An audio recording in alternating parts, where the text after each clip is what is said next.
नमस्कार मंडळी, आपल्या सर्वांचं मनपूर्वक स्वागत आहे. आज आपण अनुभवणार आहोत पुणे दिवेघाट सासवड वारी 2026 चा भक्तिमय आणि अविस्मरणीय प्रवास.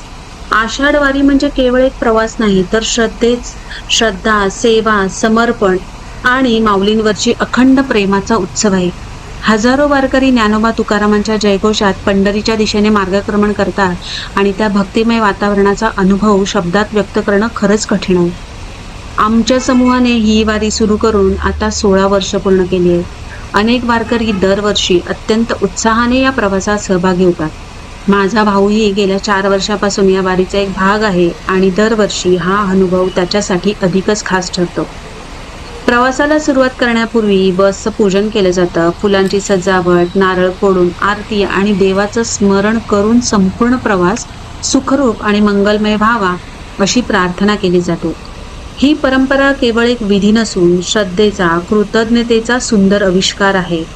या क्षणापासून प्रत्येक पाऊल माऊलीच्या नावाने, प्रत्येक श्वास भक्तीने आणि प्रत्येक क्षण विठ्ठलाच्या कृपेने भरून जातो. चला तर मग म्हणूया, ज्ञानोबा माऊली तुकाराम, ज्ञानोबा माऊली तुकाराम, ज्ञानोबा माऊली तुकाराम. विठ्ठल विठ्ठल जय हरी विठ्ठल, विठ्ठल विठ्ठल जय हरी विठ्ठल, विठ्ठल विठ्ठल जय हरी विठ्ठल, विठ्ठल विठ्ठल जय हरी विठ्ठल, विठ्ठल जय हरी विठ्ठल, विठ्ठल विठ्ठल जय हरी विठ्ठल. या अखंड नामघोषासह आपल्या वारीच्या सुंदर प्रवासाला सुरुवात करूया. दोन्ही बाजूना पसरलेली हिरवीगार शेत, डोंगरावर पसरलेली धुक्यांची चादर, थंडगार वारा आणि पावसाने न्यालेला परिसर, प्रत्येक दृश्य मनाला एक वेगळी शांतता देत आहे.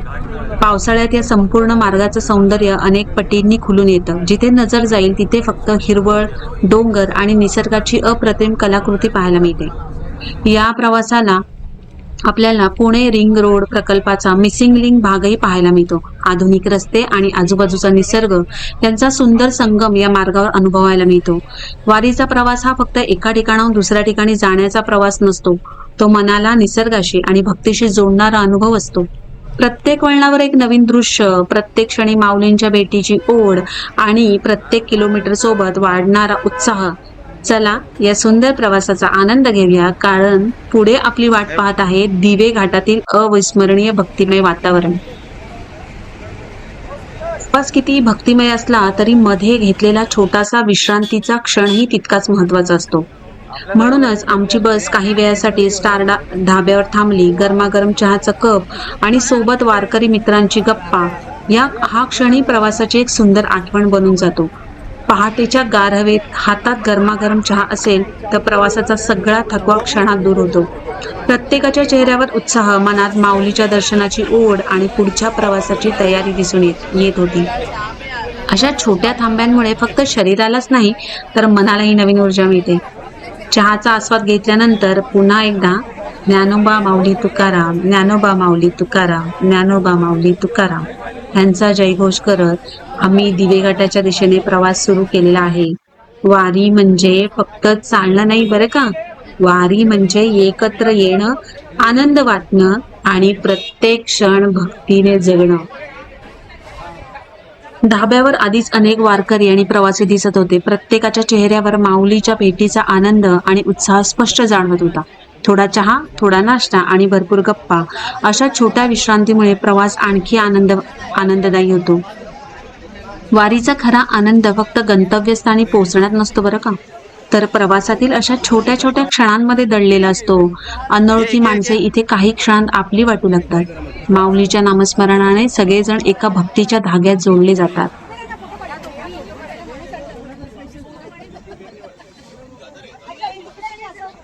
चहा झाल्यावर आता वेळ होती काही सुंदर आठवणी कॅमेऱ्यात जपण्याची. सगळे मित्रमैत्रिणी आणि वारकरी एकत्र आले आणि सुरू झालं धमाल फोटो सेशन. प्रवासातील असे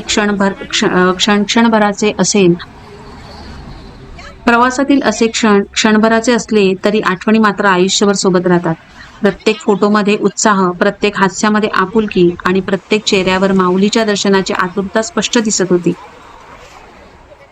वारी म्हणजे फक्त चालणं नाही, तर नाती जपणं, आनंद वाटणं आणि एक सुंदर क्षण अनुभवणं तितकंच महत्वाचं असतं. आज काढलेले हे फोटो उद्या फक्त चित्र राहणार नाही, ते या अविस्मरणीय वारीच्या सुंदर आठवणी बनून कायम मनात जिवंत राहतील. काही तासांच्या प्रवासानंतर आम्ही वाकडी येथे पोहोचलो. इथून पुढे वाहनाचा प्रवास संपतो आणि माऊलीच्या नामघोषात पायी वारीला सुरुवात होते. बसने आम्हाला वाकडी येथे सोडलं. त्यानंतर थोडं अंतर चालत आणि पुढे शेअरिंग रिक्षाने आम्ही वारीच्या प्रारंभाच्या ठिकाणी पोहोचलो. यावेळी संत ज्ञानेश्वर महाराजांची पालखी वाकडी येथे रात्रीच्या मुक्कामासाठी आधीच विराजमान होती. त्यामुळे आम्हाला निवांतपणे पालखीचं दर्शन घेण्याची संधी मिळाली. पालखीच्या दर्शनासाठी दूरदूरून आलेले हजारो वारकरी येथे जमले होते. प्रत्येकाच्या चेहऱ्यावर भक्तिभाव, डोळ्यात समाधान आणि मनात फक्त माऊलींच्या दर्शनाची ओढ दिसत होती. टाळ, मृदुंग, वीणा आणि अभंगांचा निनाद संपूर्ण परिसरात घुमत होता. त्या वातावरणात काही क्षण उभं राहिलं तरी मन प्रसन्न आणि शांत झाल्याशिवाय राहत नाही.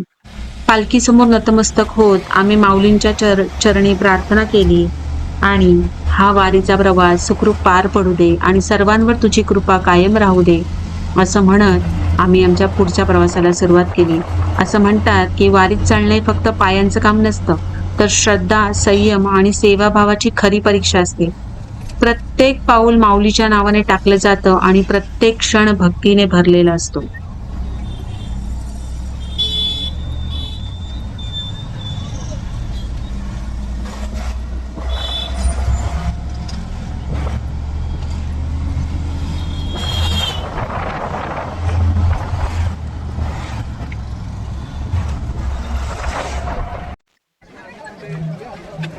माऊलींच्या पवित्र पालखीचं दर्शन घेऊन आणि शेअरिंग ऑटोने प्रवास करून अखेर तो क्षण आला ज्याची आम्ही इतक्या दिवसांपासून आतुरतेने वाट पाहत होतो. आता आमची पायी वारीची खरी सुरुवात झाली. आमचा संपूर्ण समूह एकत्र चालू लागला. प्रत्येकाच्या चेहऱ्यावर आनंद, मनात भक्तिभाव आणि ओठांवर अखंड विठ्ठल नाम. चालताना आम्ही सर्वजण एकत्र भजन, अभंग आणि नामस्मरण करत पुढे जात होतो. टाळ्यांचा नाद, मृदुंगाचा ठेका आणि ज्ञानोबा माऊली, तुकाराम, रामकृष्ण हरी या जयघोषांनी संपूर्ण वातावरण भक्तीने भारून गेलं होतं. वारीत एक गोष्ट विशेष जाणवते. इथे कोणाची घाई नसते, कोणाशी स्पर्धा नसते. प्रत्येक जण आपल्या गतीने पण माऊलींच्या नावात तल्लीन होऊन चालत असतो. वाटेत भेटणारा प्रत्येक वारकरी आपलाच वाटतो. एकमेकांना हसून नमस्कार करणं, रामकृष्ण हरी म्हणत पुढे जाणं, गरज पडल्यास एकमेकांची मदत करणं, हीच तर वारीची खरी परंपरा आहे.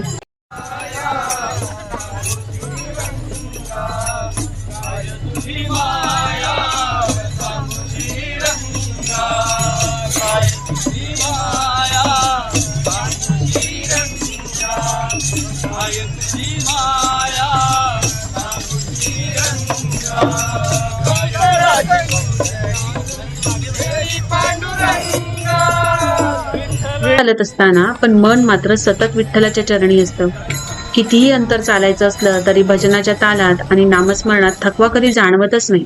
असं म्हणतात की वारी ही फक्त पंढरपूर पर्यंतची यात्रा नाही, ती स्वतःच्या मनापर्यंत पोहोचण्याची यात्रा आहे. प्रत्येक पावलागणिक अहंकार कमी होतो आणि भक्ती वाढत जात होते. आजच्या धावपळीच्या जीवनात असे काही क्षण मिळतात जिथे मोबाईल, काम आणि चिंता सगळं मागे राहतं आणि पुढे असतो फक्त माऊलीचा मार्ग आणि विठ्ठलाचं नाम. या भक्तिमय वातावरणात चालताना वेळ कसा जातो हेही कळत नाही. प्रत्येक अभंग नवीन ऊर्जा देतो आणि प्रत्येक जयघोष मनात वेगळाच उत्साह देतो.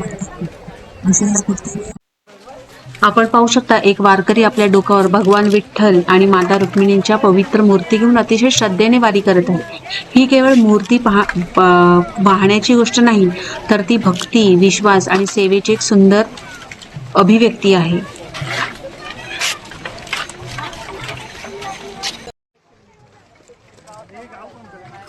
कुठून आळंदीवरून आलात का?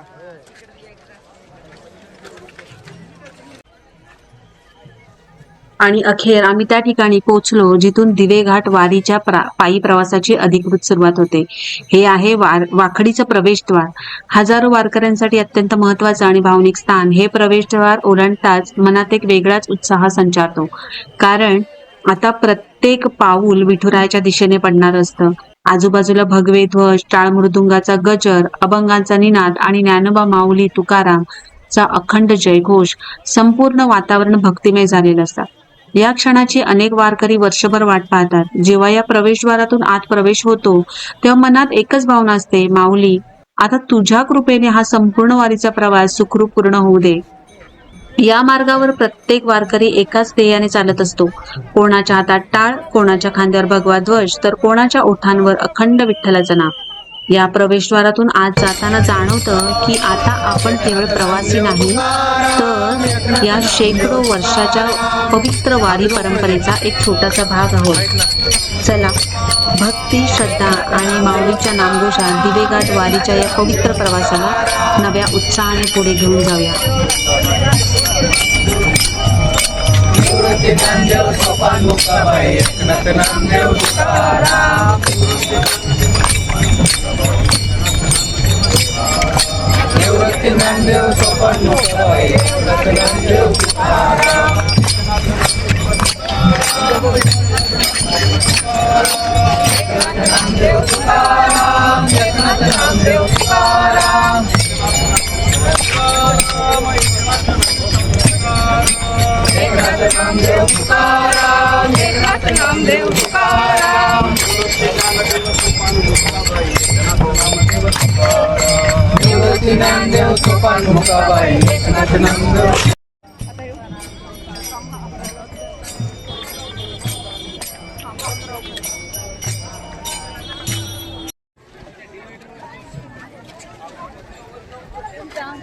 आम्हीही हजारो वारकऱ्यांसोबत माऊलीचं नाम घेत पुढे चालत होतो. कोणाच्या हातात टाळ, कोणाच्या हातात भगवा ध्वज, तर कोणाच्या ओठांवर अखंड नाम.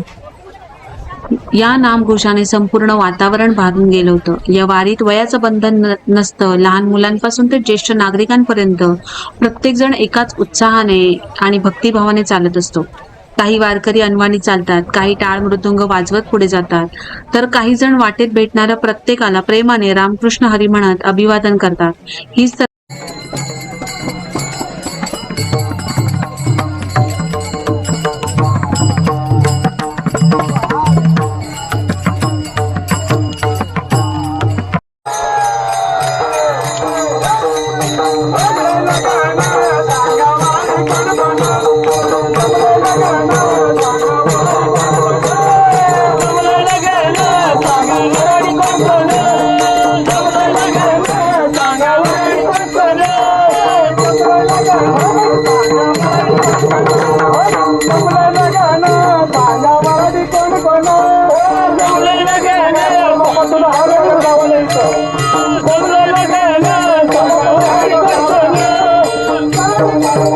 वारीची खरी ओळख आहे.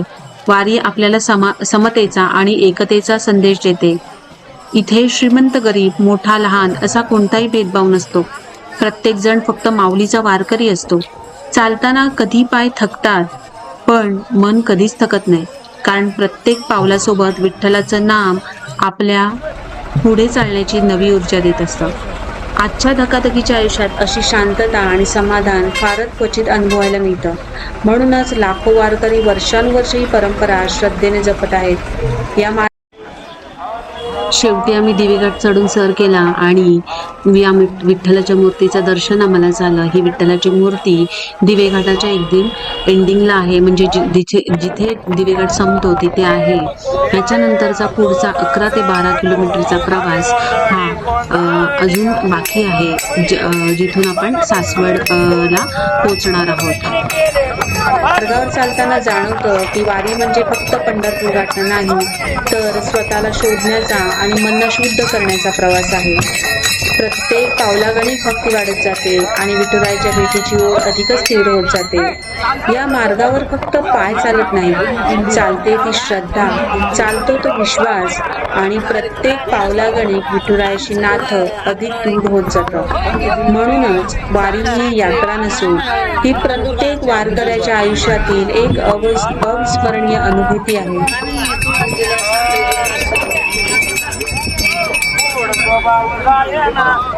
स्वभाव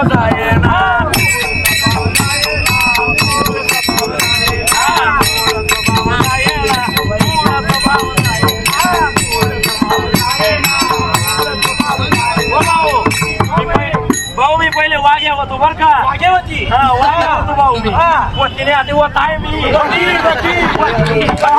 पै पाहुणे कुर्ली तू भाऊ मी आणि वाघ मला वाघ्या होता मला वाघ्याने पाजंड उकरी लागली वाघ्यानी भाऊ वाघ्या म्हणजे खंडेरावना गाणं म्हणणारा भाऊ आता 2 रोज आपली वारीनं मुक्काम देतो मल्हारीची वारी म्हणतो भाऊ म्हणणारा काय करे तो वाघ्या होता थोडासा या माझा पी ती मी मुरली तो वाघ्या रातभर खंडेरावना गाणं म्हणतो आम्ही बोला एअरपोर्ट बोला एअरपोर्ट हर हर महादेव चिंतामण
दिवे घाटाचा अविस्मरणीय प्रवास पूर्ण करून आता आम्ही सासवडच्या मार्गावर चालत होतो. घाटातील तो निसर्ग, माऊलींचा जयघोष आणि हजारो वारकऱ्यांची भक्ती अजूनही मनात घुमत होती.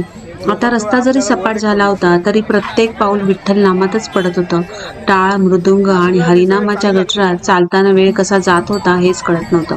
रस्त्याच्या दोन्ही बाजूने उभे असलेले भाविक वारकऱ्यांची फुलांची उधळण करत होते. कुठे पिण्याच्या पाण्याची सेवा, कुठे ताक तर कुठे गरम चहाचा प्रसाद. प्रत्येक ठिकाणी सेवाभावाचा अनुभव येत होता. ही फक्त पायी चालण्याची यात्रा नाही तर प्रेम, श्रद्धा आणि सेवाभावाचा उत्सव आहे. सूर्य डोक्यावर होता, पाय थकले होते पण मन मात्र उत्साहाने भरून गेलं होतं. प्रत्येकाच्या चेहऱ्यावर थकवा कमी आणि विठुरायाला भेटण्याची आज जास्त दिसत होती. ज्ञानोबा तुकारामाच्या अखंड गजरात आम्ही सासवडच्या दिशेने पुढे चालत राहिलो. वारीत प्रत्येक किलोमीटर सोबत काहीतरी नवीन अनुभवायला मिळत होतं. अनोळखी माणसेही आपली वाट लागली होती. प्रत्येकाच्या ओठांवर विठ्ठलाचं नाम आणि हृदयात माऊलींची भक्ती हीच तर खरी वारीची ताकद आहे. आता आमचा प्रवास सासवडच्या दिशेने सुरू होता. प्रत्येक पाऊल पंढरीच्या जवळ नेत होतं आणि मनात एकच भावना होती, विठ्ठला तुझ्या भेटीची ही ओढ आयुष्यभर अशीच कायम राहू दे. आम्ही दिवेघाट पार करून पुढेच चालून सुद्धा माऊलींची पालखी अजूनही दिवेघाटात आली नव्हती. माऊलींची पालखी ही खूप गर्दी असल्यामुळे आणि शनिवार असल्यामुळे, सॅटर्डे असल्यामुळे सगळी लोक, नोकर चाकर, वयोवृद्ध लोक या गटातली सगळी जण सहभागी झाल्यामुळे माऊलींची पालखी ही थोडी उशिरानेच दिवेघाटामध्ये प्रवास करत होती. दिवेघाटाचे जे दृश्य आहे ते तुम्हाला या व्हिडिओच्या पुढे नक्की बघायला मिळतील, कारण आम्ही आमचा प्रवास हा माऊलींच्या अगोदरच दिवेघाटाचा पूर्ण केला होता आणि आम्ही दिवेघाटात वाट बघत होतो माऊलींच्या पालखीच्या दर्शनाची. तर शेवटी या पुढच्या व्हिडिओमध्ये ती आतुरता नक्की संपलेली आहे. तर हा व्हिडिओ मध्ये स्किप करू नका आणि पूर्ण बघा.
हरे राम राम राम हरे हरे आजूबाई तांबे आहेत हरे कृष्णा आजूबाई तांबे आहेत काय हरे हरे हरे राम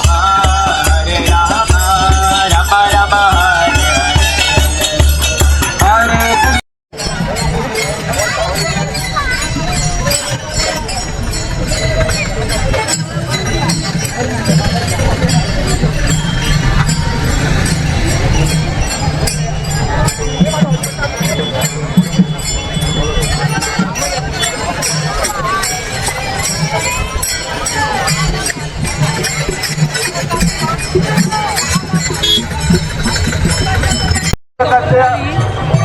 भाव न पाहता सतत चालत पालखीच्या सोबत ज्ञानेश्वर माऊली सुद्धा गजर करत अखेर आमच्या वारीचा अविस्मरणीय प्रवास इथे संपला. सासवडमध्ये माऊलींचा निरोप घेत आम्ही मुंबईच्या दिशेने परतीचा प्रवास सुरू केला.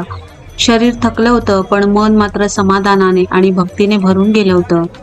या दिवसभरात चाललेलं प्रत्येक पाऊल, गायलेलं प्रत्येक अभंग, भेटलेला प्रत्येक वारकरी आणि अनुभवलेला प्रत्येक क्षण आयुष्यभरासाठी मनात साठवून ठेवण्यासारखं आहे. वारीने आम्हाला भक्ती, सेवा, शिस्त आणि एकतेचा खरा अर्थ शिकवला. मुंबईकडे परतताना मनात एकच भावना होती, वारी संपली असली तरी माऊलींच्या नामाची ओढ कधीच संपणार नाही. पुढच्या वर्षी पुन्हा याच भक्तिभावाने, याच उत्साहाने माऊलींच्या वारीत सहभागी होण्याचा संकल्प मनात घेऊन आम्ही घरी परतत होतो.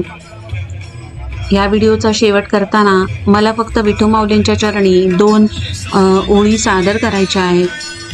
मी विठू माऊलींना ह्या 2 ओळी अर्पण करते. माझ्या कपाळावर लिहिलेला प्रारब्ध मला मान्य आहे, पण या अंतरी साठलेल्या वेदनांचा अर्थ फक्त तुलाच ठाऊक आहे. धाव विठ्ठला, या मुख आर्ततेचा आवाज हो. या अश्रूंच्या अभंगाला तुझ्या कृपेचा सूर दे.